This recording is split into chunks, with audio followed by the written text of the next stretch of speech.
এবার চাকরি থেকে সাময়িক বরখাস্ত করা হয়েছে রাজশাহীর সারদা পুলিশ একাডেমিতে সংযুক্ত ডিআইজি মোল্লা নজরুল ইসলাম ও সিলেট জেলার সাবেক পুলিশ সুপার আব্দুল মান্নানকে। সোমবার স্বরাষ্ট্র মন্ত্রণালয়ের জননিরাপত্তা বিভাগের পুলিশ এক শাখা থেকে পৃথক দুটি প্রজ্ঞাপনে এ বরখাস্তের তথ্য প্রকাশ করা হয়েছে। প্রজ্ঞাপনে বলা হয়, গত 9 ফেব্রুয়ারি মামলার পরিপ্রেক্ষিতে ডিআইজি মোল্লা নজরুল ইসলামকে গ্রেপ্তার করে আদালতে সোপর্দ করা হয়। সেহেতু ডিআইজি মোল্লা নজরুল ইসলামকে সরকারি চাকরি আইন 2018 এর 39-2 ধারার বিধান অনুযায়ী গত 9 ফেব্রুয়ারি সরকারি চাকরি থেকে সাময়িক বরখাস্ত করা হলো। আরেক প্রজ্ঞাপনে বলা হয়, গত 9 ফেব্রুয়ারি মামলার পরিপ্রেক্ষিতে রংপুর রেঞ্জ ডিআইজি কার্যালয়ে সংযুক্ত আব্দুল মান্নানকে গ্রেপ্তার করে আদালতে সোপর্দ করা হয়। আদালত তাকে সিলেট কারাগারে পাঠানোর আদেশ দেন।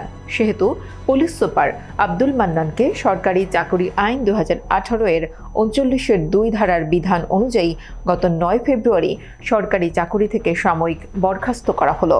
প্রজ্ঞাপনে আরও বলা হয়, এই দুই কর্মকর্তা বিধি অনুযায়ী খোরপোশ ভাতা প্রাপ্য হবেন। উল্লেখ্য, মোল্লা নজরুলের বিরুদ্ধে অসংখ্য অভিযোগ রয়েছে। গাজীপুরের কমিশনার থাকা অবস্থায় নানা অনিয়মে জড়ানো তথ্য রয়েছে তার বিরুদ্ধে। আব্দুল মান্নানের বিরুদ্ধেও বিস্তর অভিযোগ রয়েছে।